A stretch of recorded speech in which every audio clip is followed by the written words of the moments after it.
Hello, আসসালামু আলাইকুম guys. কি অবস্থা, কেমন আছেন সবাই? আশা করি সকালে অনেক অনেক ভালো আছেন। তো এখন বাজে মোটামুটি রাত 1টা 23 মিনিট। তো আমার সরি, অ্যাকচুয়ালি 2টা 23 মিনিট। তো আমি এখন ভিডিও বানাইতেছি, সেরি খাওয়ার জন্য উঠছে। দেন আমি এখন দেখতে পাচ্ছি আমার মুরগি যে রানীক্ষেতটা যে অসুখটা আসছে, সেটার সমাধান ইনশাল্লাহ আমি পেয়ে গেছি। তো যেগুলো মুরগি আমার অ্যাডিক্টেড ছিল তারা অনেকটাই ভালো হয়ে গেছে। 5টার মধ্যে 3টা ভালো হয়ে গেছে, 2টা এখনো মানে প্যারালাইসিস অবস্থায় আছে। ইনশাল্লাহ আশা করা যায় ওটাও 3-4 দিনের মধ্যে সুস্থ হয়ে যাবে।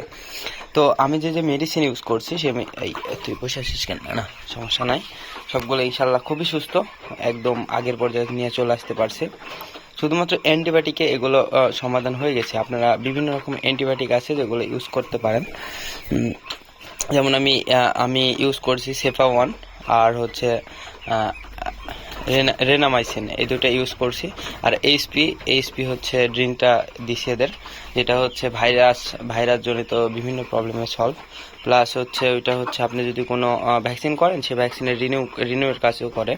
তো আমার মুরগিগুলো ইনশাল্লাহ সবগুলো সুস্থ হয়ে গেছে। তো আপনারা যদি চান যে কিভাবে কি মেডিসিন দিতে হয়, তো আপনারা যদি কমেন্টে জানান তাহলে আমি ট্রাই করব আপনাদের দেওয়ার জন্য। তো ইনশাল্লাহ আমার মুরগি সবগুলো সুস্থ। তো 2টা অসুস্থ আছে, আমি সেটাও আপনাদের দেখাবো। তো এ হচ্ছে অবস্থা। তো এখন ইনশাল্লাহ সবই সুস্থ। আর আমি আমার হচ্ছে যে 2টা অসুস্থ আছে সেটাও দেখাবো। আর আমি হচ্ছে স্প্রেটা অল টাইম এখন ইউজ করতেছি। এই স্প্রেটা অল টাইম ইউজ করতেছি, যে স্প্রেতে আমি হচ্ছে জীবাণুনাশক মেডিসিন ইউজ করা আছে। তো সবগুলো খাইতেছে, খুব সুন্দরভাবে খাচ্ছে। তো অ্যাকচুয়ালি আমি চলেন আপনাদের দেখাবো আমার মুরগিটা, অসুস্থ একটা মুরগি। এদের এখানে আমি লাইটটা অফ করে রাখছি। দেখেন আমার এই তো অসুস্থ, একদম অবস্থা খারাপ হয়ে গেছিল। তো ইনশাল্লাহ এখন মোটামুটি সুস্থ মনে হচ্ছে দেখে। তো আশা করা যায় 2-3 দিনের মধ্যে 2টা সুস্থ হয়ে যাবে। ও নাড়াচাড়া করতে পারতেছিল না, নাড়াচাড়া করতেছে, এই এখন দাঁড়াইতেছে ও। তো ইনশাল্লাহ খুব দ্রুত সব সুস্থ হয়ে যাবে। তো আমি এটার অ্যান্টিবায়োটিক দিতেছি। তো এ হচ্ছে অবস্থা। আর আমি হচ্ছে ব্রয়লারকে কাল থেকেই আপাতত 3 দিনের একটা কোর্স করবো অ্যান্টিবায়োটিকের। হ্যাঁ, জানি অ্যান্টিবায়োটিক করলে যে আমার মুরগিটা মানে গ্রোথ শক্তি একটু কমে যাবে, বাট আমার তো বাঁচিয়ে রাখতে হবে। মারা গেলে তো গ্রোথ শক্তিতে আমি কি করব?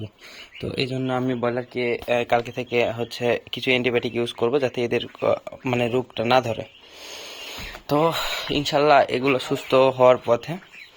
তো এই হচ্ছে অবস্থা। আর আপনাদের যাদের মেডিসিন লাগবে অবশ্যই আমাকে জানাবেন। তো আমি ইনশাল্লাহ আপনাদের ট্রাই করব। তো এই ছিল ভিডিও ভালো লাগলে লাইক, কমেন্ট অ্যান্ড শেয়ার করতে ভুলবেন না। আর বিভিন্ন রকম ইনফরমেশন জানতে হলে আমাকে সরাসরি কমেন্টে জানাতে পারেন। আবার হচ্ছে আপনি সরাসরি পেজে নক করলে আমি রিপ্লাই দেওয়ার ট্রাই করব।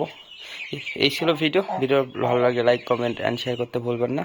তো দেখা হচ্ছে নেক্সট কোনো আপডেট ভিডিওতে। সে পর্যন্ত ভালো থাকবেন, সুস্থ থাকবেন। Tata, bye bye.